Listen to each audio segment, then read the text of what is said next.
Okay. I'd like to talk about a global healthcare problem, sepsis. It's more common than heart attacks, and it claims more lives than any cancer. It kills millions, and even if you are fortunate enough to survive, it can leave you as an amputee or with ongoing painful health complications. Now, it doesn't discriminate. It affects newborn babies right through to the elderly. And somewhat shockingly, in the developing world, sepsis accounts for around 3/4 of all childhood deaths each year. Now, sepsis arises when your body's attempt to fight an infection results in your immune system damaging your tissues and organs. Now, there is good news. There are treatment options. But you must detect sepsis early enough in order to have a good chance of survival. So even in developed countries, we are much more likely to receive treatment in an intensive care unit. It's believed that up to half the people killed each year by sepsis would have survived if their condition had been identified earlier. And it's not just lives we're talking about saving. People with sepsis make more visits to hospitals and tend to stay longer. And this places a huge pressure on government healthcare budgets and hospital resources. If we take US hospitals as an example, more money is spent on sepsis than any other condition.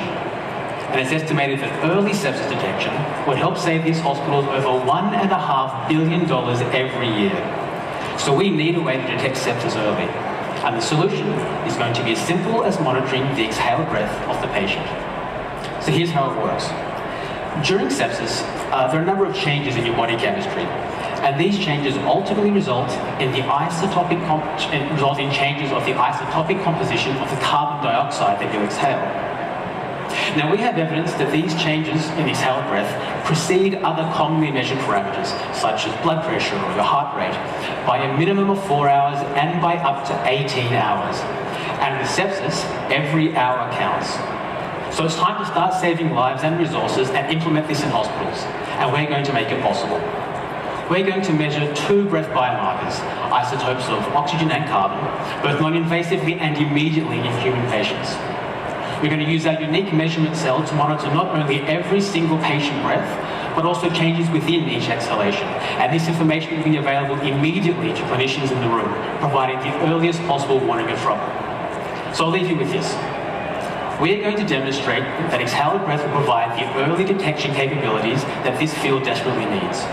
If this idea intrigues you, please come and talk to me. Because today, we're going to use breath isotopes for early sepsis detection.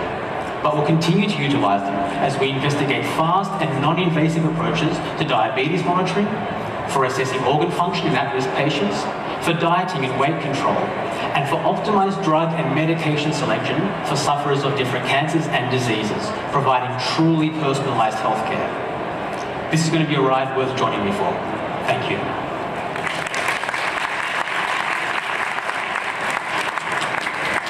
Thank you, Craig. That was very impressive. Quick word from our judges. Lisa.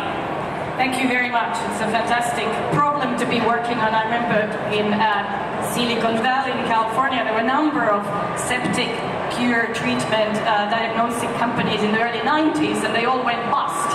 So I'm curious as to what gives you this ability right now to make this leap that, of course, we very much wish for, that had not been made before, and yet it looks like a very obvious thing for, say, Bill and Gates Foundation to tackle. So a really nice thing about, I guess, the evolution of breath analysis is that we can start doing isotopes now with high precision and very, very quickly. So I know that a lot of breath detection techniques have had issues with variation between patients, based on the diet or genetic conditions. But now, instead of measuring absolute values, we're looking at relative changes within a patient. And so these general trends are going to be present in everybody. And so if someone has offsets, it doesn't matter. It's all about the trend. And the technology is now available with mid-infrared lasers that we do, that we can make this small and compact and fast. And we can get very highly precise measurements immediately. Thank you. Quick word from our judges. Lisa.